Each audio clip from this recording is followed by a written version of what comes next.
देखिए, पोस्टर मात्र से मतलब ये नहीं कहा जा सकता है कि भाई मतलब पट गया है तो वो जन हमारा कर्तव्य है पार्टी में रहने की वजह से कि जन जो हमारे नेताजी का जो योजना है, पार्टी का जो फैसला हुआ है 8 बिंदु पर कि 200 यूनिट बिजली फ्री देंगे, माताओं बहनों को 2500 रुपया देंगे, 400 से पेंशन 1500 करेंगे, मतलब आरक्षण को मतलब कि देखिए ये लागू करेंगे। मतलब इस तरह से बहुत सारी घोषणाएं हैं, बहुत सारे मतलब जन कल्याणकारी घोषणाएं की गई है पार्टी की तरफ। तो उस बात को जन जन तक पहुंचाना हमारा परम कर्तव्य है, और उसी उद्देश्य मात्र से हमने पोस्टर लगवाया है। तो पोस्टर लगवाना एक अलग चीज है और उम्मीदवारी ग्रहण करना एक अलग चीज है, दोनों अलग अलग है। अगर हम डिजर्व करेंगे तो पार्टी हमें उम्मीदवार बनाएगी। फिर अपने तरीके से तैयारी कर रहे होंगे, क्या कुछ तैयारियां कर हम रहे हैं? गांव गांव तैयारी कर रहे हैं, गांव गांव जा रहे हैं, बूथ लेवल कैडर बना रहे हैं। जो पिछला बार इलेक्शन में कहीं चूक हुआ होगा, जो मतलब हम पार्टी की तरफ से, उस सब कमियों को दूर किया जा रहा है। तो हम पूरे मन से उतरे हुए हैं, और हम उम्मीद करते हैं कि हमें उम्मीदवार बनाया भी जा सकता है। दानापुर विधानसभा पटना का हॉट सीट माना जा रहा है, बहुत लोग दमखम दिखा रहे हैं, तमाम पार्टी के लोग दमखम दिखा रहे हैं, आप कहाँ पे को रखते हैं? देखिए, हॉट सीट बन गया है तो हॉट सीट से हमें घबराना नहीं है। हम जनता का जो समर्थन है ना, जनता क्या चाहती है, जनता का क्या समस्याएं हैं, उस समस्याओं के प्रति जो है हम लगे रहे हैं। आज से मतलब लगता है 4-5 साल पहले वहां पे पानी पानी हो गया था, तो उस समय हम लोग ट्रैक्टर पर राशन लेकर के गांव गांव हम लोग बंटवाए थे। तो इस तरह से समस्याओं से वहां लड़ते आ रहे हैं, और हम जनता के बीच में मतलब कि बने रहते हैं। तो नेचुरली है कि जनता की जो भी समस्याएं रहेगी उस समस्या से हम।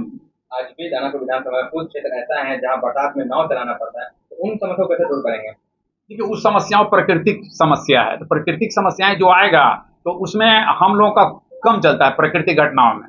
तो उस समय जो समस्या आएगा उस समस्याओं से हम लोग लड़ेंगे, उस समस्याओं में व्यवस्था करेंगे, हमसे जो बनेगा उस उसे लेकर के हम उतरेंगे वहां पे, हम लोग बने रहेंगे, समस्याओं से भागेंगे नहीं। अगर आपको टिकट मिल जाता है, जीत कर भी आ जाते हैं, तो प्राथमिकता क्या रहेगी? प्राथमिकता यही रहेगी कि वहां पे अब दानापुर का डिजाइन बदल गया है। दानापुर अब शहर के रूप ले लिया है, मैक्सिमम आबादी शहरों में बस रही है। कुछ आबादी जो पहले से था जो माइग्रेट करके शहर में आ गई है। अब दियारा में जो आबादी बची है उसको ऐसे छोड़ तो देना है नहीं, उसको भी तो जोड़ करके चलना है। उसी आबादी पर ज्यादा मतलब कि कहर रहता है, समस्या रहता है। ऊपर में तो जो लोग हैं उस समस्याओं के लिए सरकार का जो व्यवस्था है उस व्यवस्था का उपयोग मिल जाता है, तो उनका समस्या थोड़ा कम हुआ। और जो दियारा में है उनका समस्या ज्यादा हुआ, तो दियारा वासियों को देखेंगे, जो भी कमी रहेगी हम देखेंगे, सब समस्याओं को से रूबरू होंगे। चुनावी वर्ष है, जिनको भी टिकट नहीं मिलता है, किस दल से कोई दल करते हैं क्या? अगर आपको टिकट कहीं से कटता है तो अभी हम लोग पक्के सिपाही हैं राजद के नीति सिद्धांत पर चलने वाले हैं, हम कभी भी विचलित नहीं होंगे। टिकट मात्र से हम डिबेट होने वाले मतलब बीजेपी नेता नहीं हैं। हम बने रहेंगे, हमें वो पीड़ा नहीं होगी। हम अगर डिजर्व करेंगे तो पार्टी जरूर फैसला लेगी और हमें उम्मीदवार बनाएगी। चुनावी वर्ष है, आपके नेता भी कहते हैं कि एनडीए वाले, विपक्ष वाले अपने हथियार यूज कर रहे हैं, सीबीआई ईडी को यूज कर रहा है, तो वो सीबीआई ईडी आप तक पहुंच जाए तो क्या करेंगे आप? कोई दिक्कत नहीं है, हम पहुंचे ना, हम तो खुला किताब हैं। पूरा जीवन जो है जो हमारा खुला किताब है। हम कहीं भी 3-5 नहीं किए हैं कि हमको डर है। अब रही बात कॉन्स्पिरेसी की, तो कॉन्स्पिरेसी से हम डरने वाले नहीं। तेजस्वी यादव ने चुनाव लेकर बहुत सारे ऐलान किए हैं। एक ऐलान ये भी है कि अगर उनकी सरकार आती है तो माई बहन मान योजना को लाएंगे, तो उन योजना को आप अपने दानों विधानसभा में कैसे फैला रहे हैं? वो तो पूरा बिहार का है, सरकार जैसे जैसे आदेश देगी उस समस्याओं को तो मतलब दिया, जो घोषणा है वो घोषणाओं को पूरा किया जाएगा। जन जन तक आप पहुंचा रहे हैं। हम तो पहले ही से लगे हुए हैं वो कल्याणकारी योजनाओं के लिए। सरकार बनेगी तो देखिए, हमारे नेताजी जो है ना, हमारे नेता आदरणीय तेजस्वी प्रसाद यादव झूठ नहीं बोलते हैं औरों के तरफ। औरों लोग जो हैं झूठ बोलते हैं, जुमला साबित कर देते हैं। ये बोले थे पिछले इलेक्शन में कि 10 लाख लोगों को नौकरी देंगे। बहुत लोगों ने कटाच किया कि बाप के यहां से ला करके पैसा दोगे का। लेकिन इन्होंने वही लोग से इन्होंने नौकरी दिलवाया और उन्हीं लोगों से बंटवाया जो लोग बोलते थे कि बाप के यहाँ से पैसा ला करके दोगे का। तो हमारे नेता आदरणीय तेजस्वी प्रसाद यादव जी सिद्ध कर चुके हैं 17 महीना में ही।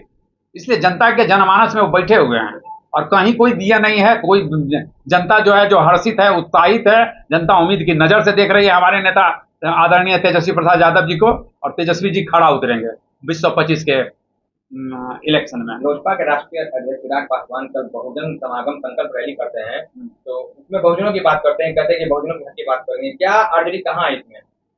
बहुजन के बाद कहाँ से करेंगे? 14-10 साल से वो बने हुए हैं गवर्नमेंट में, और 10 साल से मतलब कि देखिए जनता के लिए, गरीब के लिए, बहुजनों के लिए, बहुजनों पे जुल्म ढाया जा रहा है, बहुजनों पर कहर ढाया जा रहा है, उसके कल्याणकारी योजनाओं को उनसे वंचित रखा जा रहा है। तो कहाँ है चिराग बाबू?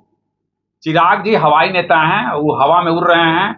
उनसे बिहार के लोग खारिज करती है, बिहार की जनता उनको खारिज करती है। कहीं भी स्थान नहीं देगा आने वाला इलेक्शन 2025 में, वो चाहे जितना घूम ले, हवाई किला बना लें। एक पोस्टर वार भी चल रहा है। एक पोस्टर ये भी जारी हुआ था कि तेजस्वी यादव वोट मांग रहे हैं, मेरे बाप चारा चोर है। तो उनको कैसे देखते हैं? वो तो कहीं ना कहीं आरजेडी का छवि को धूमिल करता है।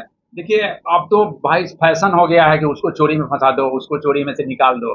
ये तो सरकार का आप तो देख ही रहे हैं कि आज वो चोर हैं, कल उसी के लिए मतलब कि देखिए सही साबित हो जाएंगे। बड़े बड़े नेताओं का देखबे किए हैं कि बीजेपी में जाओ और कमल छाप साबुन से नहाओ और मतलब कि आप फ्रेश दिखने लगोगे। तो ये सब मीनिंगलेस है, जनता के मतलब चौथी दलील है। इस सब दलील से हम जवाब हम नहीं देते हैं। क्षेत्र की जनता से क्या अपील करते हैं? हम अपने क्षेत्र की जनता से अपील करते हैं कि अगर जो पार्टी फैसला लेने जा रही है वो फैसला के साथ रहें, और हमारे क्षेत्र की जनता उत्साहित